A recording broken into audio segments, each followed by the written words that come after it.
زه د خپلې معاشرې ته حیران یم، سوچ کې شمه پته نه لګي چې دا په موږ باندې څه چل شوی دی.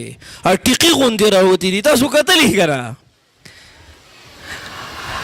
مشر کشر هر چا په لاس کې نیولي ټسه ټسه ټسه ټسه، مخکې به د خلکو په لاس کې تسبیح وي. سبحان الله، الحمدلله. سلیمان علیه السلام له الله بادشاهي ورکړې وه، تخ به په هوا باندې روانو.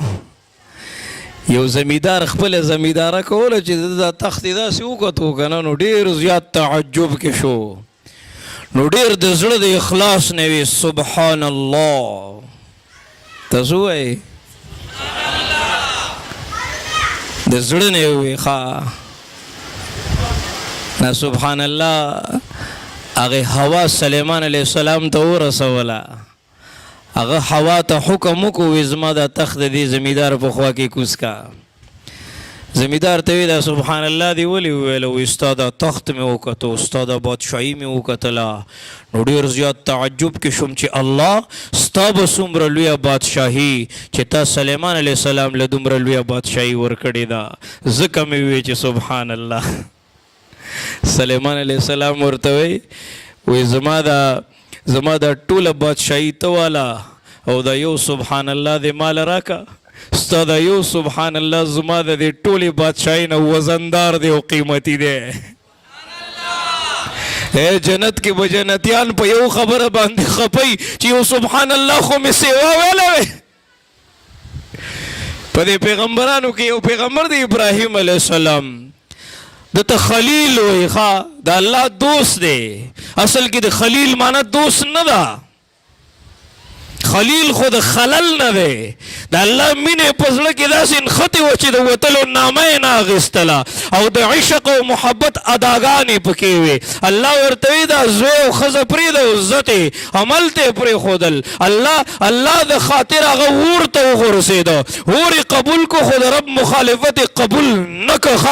د خپل بچی په مرۍ چاړه راکاږه که نه، چوری نہیں چلی کیوں، گردن نہیں کٹی کیوں، قدرت کا فیصلہ ہے اللہ بہت بڑا ہے.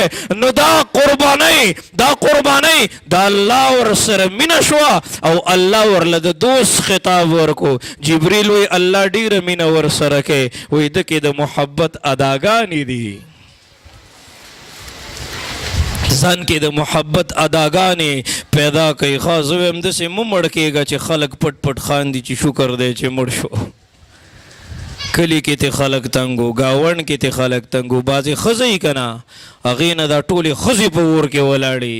پیغمبر علیه السلام له صحابي راغی، وایي دلته یو ښځه د تهجد هم کوي او مونځونه هم کوي او صدقې هم کوي او هر یو نیک کار کوي، خو په دې خوله کې سپی تړلی دی، نو ګاونډیان ته تنګ دي.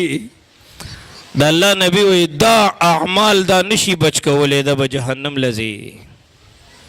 د ژبې حفاظت لازمي دی، د کې اداګانې دي. جبریل امین راغی د خوا کې ودرېده او د الله نامې اخیستلې. ښه د ته ډېر خوند ورکوی. جبریل وایي سبحان الملک القدوس سبحان ذي العزة والعظمة والهيبة والقدرة والكبرياء والجبروت. د الله نامې اخیستلې، د الله صفات بیانول که نه، دا د عشق او محبت انتها ده. خپلې ګډې او چیلۍ پرېښودې رامنډې کړې، ده ته یې غوږ ونیوه که نه. اوس چې د چا شوق دی او د چا مینه ده به خبرې په شوق اوري که نه. که چا واورېدې هم صحیح، او که چا وانه اورېدې زه خو به خپل بیان وکړم. ځم به باران ورېږي، کټوری د نیغ کېښودو نو په هغې کې به څاڅکي وشي، ډک به شي، خو چې تا الټه ایښی دی نو بیا به څه کوې؟ دا مجلسونه دا موقع بار بار نه وي. هغه رامنډې کړې، غوږ یې ورته ونیو، وایي یو ځل راته بیا ووایه. ډېر خوند یې وکړو، وایي څه به راکې؟ وایي دا ګډې او چیلۍ به درکړم که نه، نیمې ګډې او چیلۍ به درکړم، نیمې ورکړې. ورته یې وویل، وایي ډېر خوند یې وکړو، یو ځل یې راته بیا نه وی، وایي اوس به څه راکې؟ وایي دا نیمې ګډې او چیلۍ پاتې دي، دا به هم درکړم. چې بیا یې ورته وویل که نه، وایي ډېر خوند یې وکړو، یو ځل یې راته بیا نه وی، وی اوس به څه راکې؟ وی د دې ګډیو د چیلو د سرولو دپاره تا ته د یو نوکر ضرورت دی. زه به دې نوکر شم، دا ګډې او چیلۍ به دله سرومه، خو یو ځل یې راته بیا ووایه.